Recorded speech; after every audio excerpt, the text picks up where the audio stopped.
Hey buddy, watch this. Hello, Regis Kilbin is the name and Hearthstone is the game, and these are the 10 best card reveals from the mean Streets of Gadgetzan. So I wanted to lock in my predictions for the 10 cards. They're going to be the best. They're going to have the biggest impact on the meta. These are going to be the cards that we remember. So let's go ahead and jump right into the list. And I think I'm putting myself out there a little bit with this 10th pick. There are a lot of good cards that could have made this list. I don't think Cabal Crystal Runner would be one that's on a lot of people's lists, but I kind of see this as the second coming of Thing from Below. Now, it's probably not quite as bad as Thing from Below since it doesn't have Taunt, but the mechanic is incredibly similar, and Thing from Below is a very frustrating card to play against. Plus, Summoning Totems does have a slight downside compared to spending that mana in a more aggressive or a more valuable way for Shaman, whereas playing Secrets really doesn't have quite as much downside. Often you feel pretty good about any given Secret that you've played. Not to mention there are some new Secret synergy cards like Cabal Lackey that I think is going to make it very easy to get Secrets out on curve in turns 1, 2, and 3.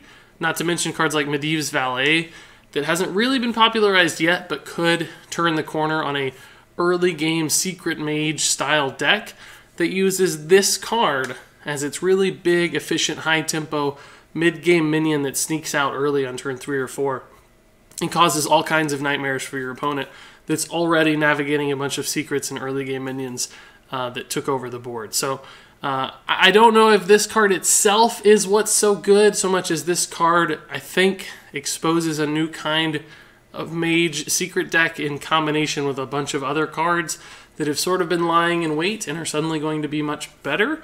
So this is sort of that cherry on top. So I think this will be the card that people get distracted by and they say, this is the reason Secret Mage is so offensive and so oppressive. Even though maybe it's not quite that, I do think Cabal Crystal Runner will be a fundamental piece in that deck, and I am putting myself out on a limb, taking a gamble, making a prediction that that's going to be a surprisingly good deck that is currently flying under the radar. So this is my number 10 card. For my number 9 card, it's really just all about value with Draconid Operative. I don't think this card's going to win games or totally change the way you play Priest or be incredibly frustrating to play against. I think it's just a really good fit for a control Dragon Priest archetype. It's just a solid body, a good effect, Dragon synergies, and since it fits so well into a deck that I think is going to be a very, very strong deck in the Gadgetzan meta, I had to give Draconid Operative the spot here at number 9. My number 8 card is another one that might actually surprise people, but Dispatch Kodo is almost definitely going to be good in my opinion. Even as a base card, this 2/4 for 4 is basically Keeper of the Grove with Beast synergy. And Keeper of the Grove was playable sometimes just for that 2 damage ping that it enabled. Now this card clearly doesn't have the silence effect, which is a mark against it, but in any kind of hand buff style deck, which Hunter and Grimy Goons is certainly going to have a part of, this card just becomes stupidly, obscenely good. Because you're basically doubling that value of that Grimy Goons buff. Not only are you getting the additional stats, but that Battlecry is putting those stats into action immediately when you play this minion. So you can do things like turn this into a 4/6 that does 4 damage on its Battlecry, which is absurd. That's like equivalent to a Fire Elemental, but only for 4 mana. So it can be a super high tempo play that helps you swing the board. It has Beast synergy. It can even be used to deal damage to face, which of course is something Hunter absolutely loves. This card is better than people think. It's highly flexible. It's in a good mana spot. Has all the Beast synergy and the kind of body that Hunter likes to play. So it's active, instant, strong, and high value. Dispatch Kodo is going to be surprisingly good. Moving on to my number 7 spot, it's another minion that's all about that Grimy Goons synergy with Doppelgangster, 5 mana 2/2. Of course, you summon 2 copies of this minion as soon as you play it on the field. So anytime it gets a buff, that effect is essentially tripled. I talked about how the buff was doubled for the Dispatch Kodo. It's tripled with Doppelgangster. So it's very likely this could come out as 3/5/5s or 3/7/7s or 3/9/9s. The possibilities are virtually endless as far as how high this thing can scale. So it's very scary. It's a swingy type of card just because your opponent's going to have to react to 3/6/6s. There are all kinds of other Battlecry synergies and shenanigans that you can pull off with this card. So there's a lot of different decks and a lot of different ways to make it work. So don't be surprised if you see Doppelgangster being tried a lot. and sticking around because this is going to be a very frustrating card to play against.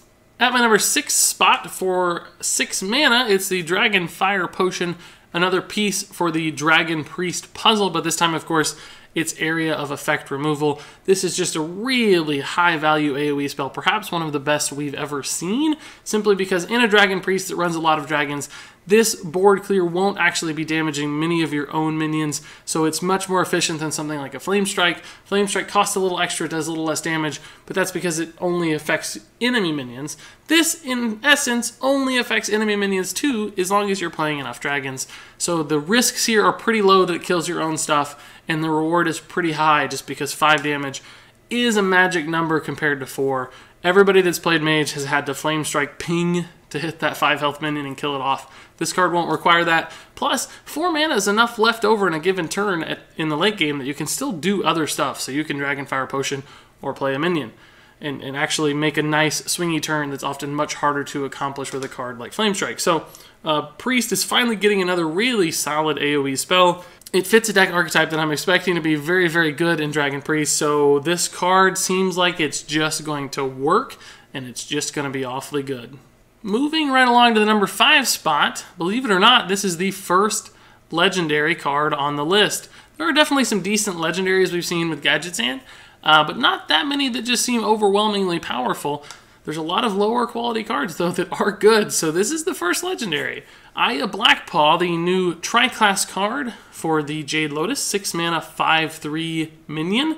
Now that might sound like a bad stat allocation, but of course, this one's so good because it summons 2 Jade Golems.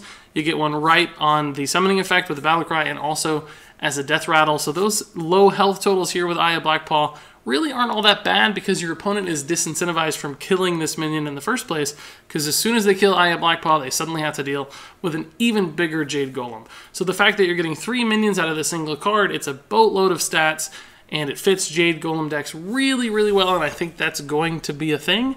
Makes Aya Blackpaw an awfully good tri-class legendary card. Up next at the number 4 spot, it's Rat Pack, another Hunter card that makes me very, very scared of what Grimy Goon's Hunter is going to be capable of. I think that's going to be a good deck, guys.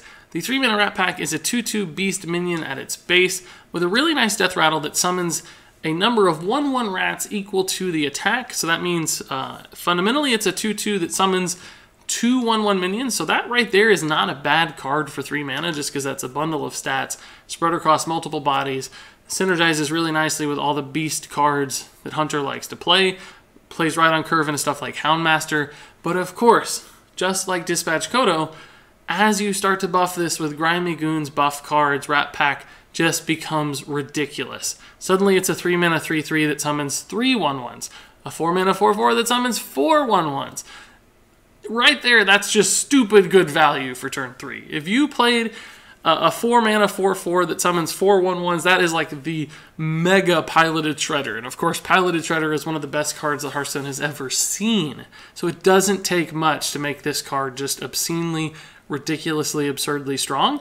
And it just keeps scaling, right? With Grimy Goons, it could be a 7/7 that summons an entire board full of 1/1. So there's a ton of upside potential on this card.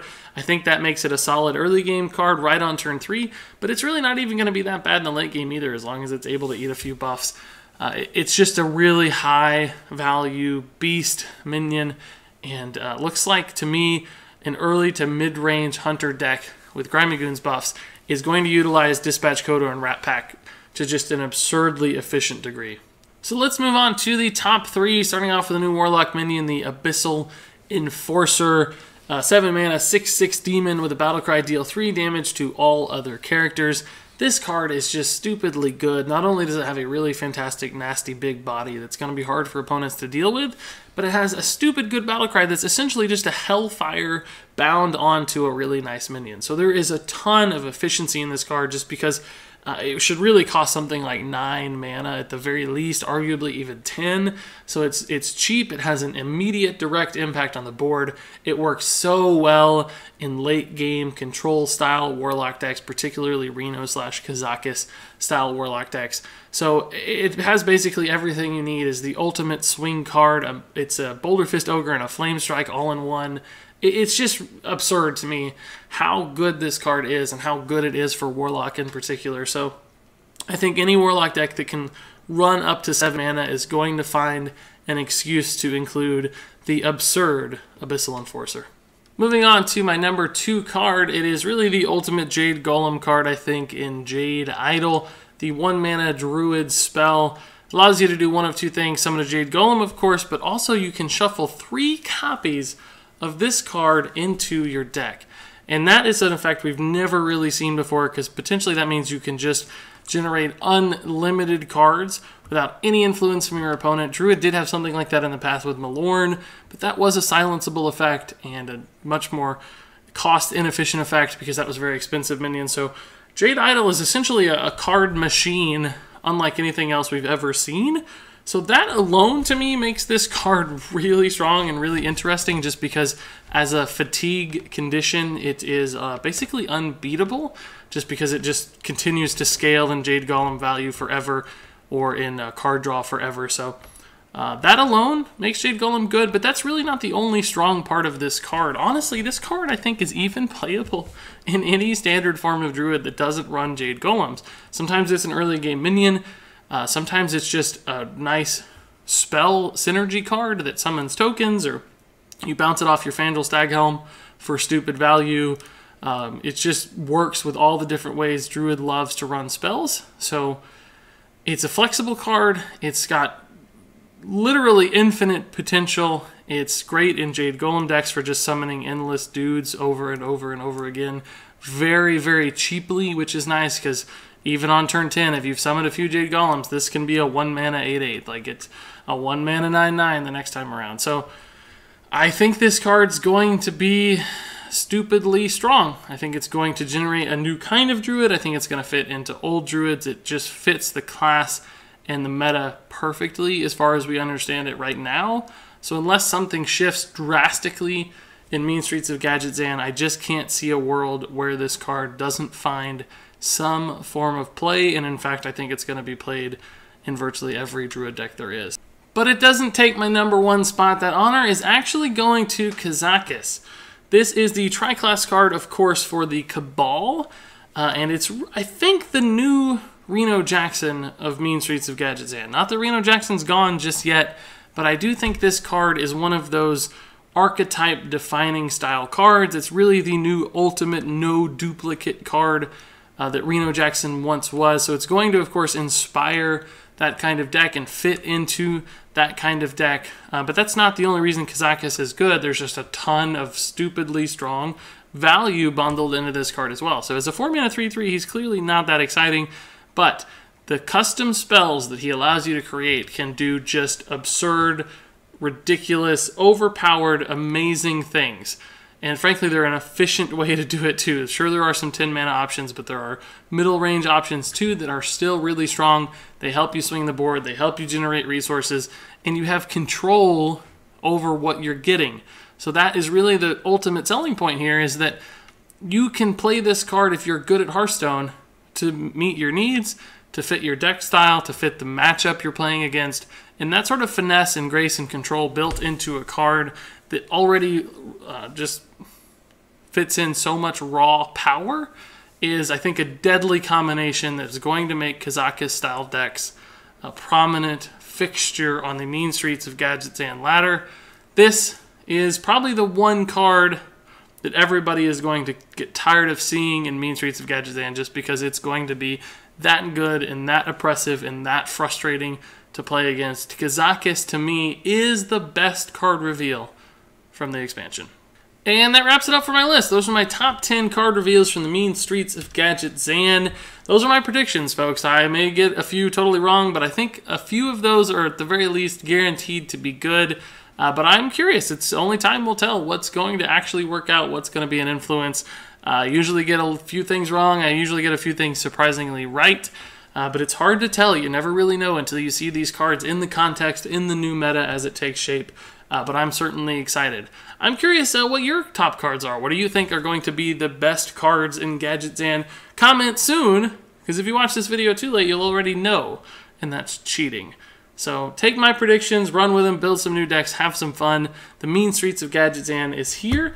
Thanks so much for watching, and until next time, game on.